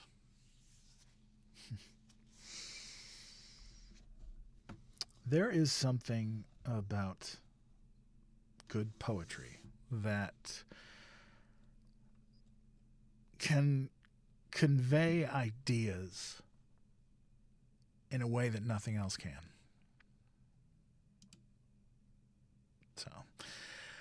But anyway, so it is 10:57. Oh, Captain, do you want me to read Oh, Captain, My Captain? Because I will.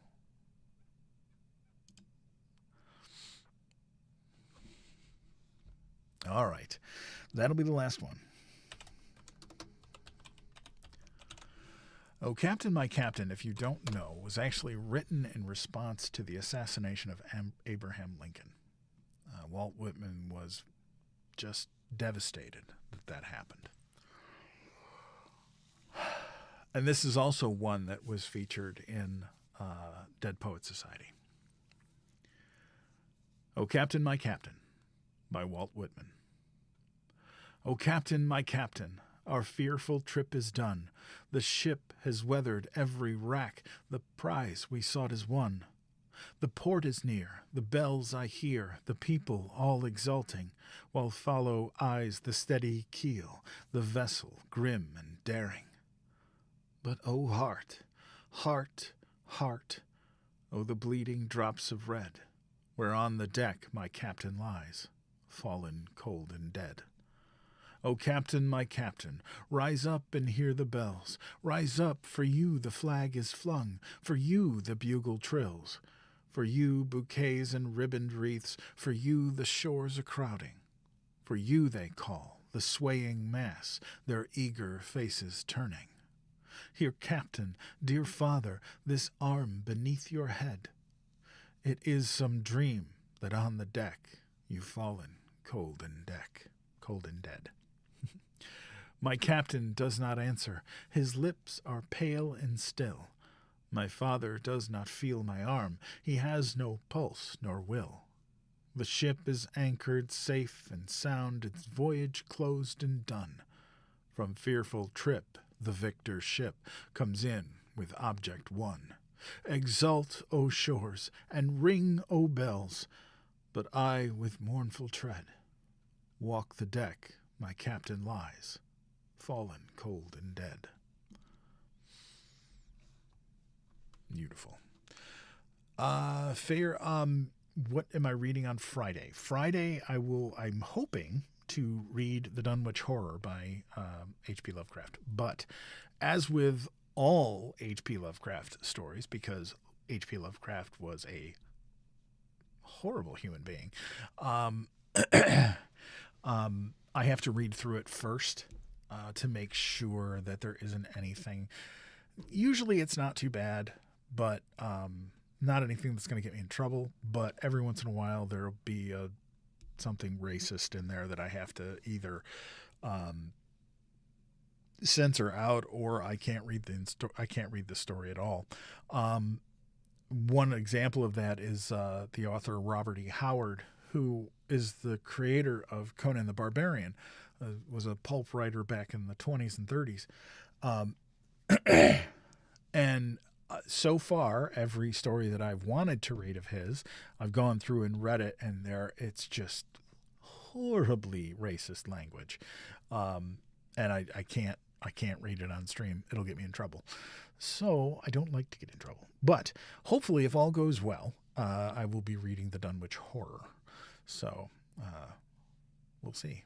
And that's going to be, I'll be on, that might be a little bit longer live, but it's Friday night, so, I don't mind that. All right, well, I am going to call it a night, and awesome. I appreciate it. I'm glad you'll be there. I'll be looking for you. So, thank you all for spending the last couple of nights with me around the fire. I really appreciate it. I'm glad that there's so many new people here. Over the last 3 lives, it's been almost like 300 new followers, which is wonderful because I love the more people, the better. So, join me again on Friday for hopefully the Dunwich Horror. And if you enjoy these stories and would like to help support what I do here, please consider becoming a super fan, or as we call you here, a super goblin, or visiting the UndeadPapa Mercantile. There is a link in my bio for that, and pick up some official Storytime with UndeadPapa merchandise. Trust me, it's very cool. People that have got it loved it. Every bit of support helps keep the campfire lit. So,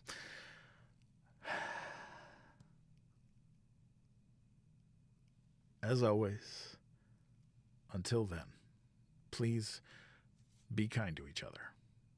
And be kind to yourself, because kindness matters. And so do you. Good night, everybody.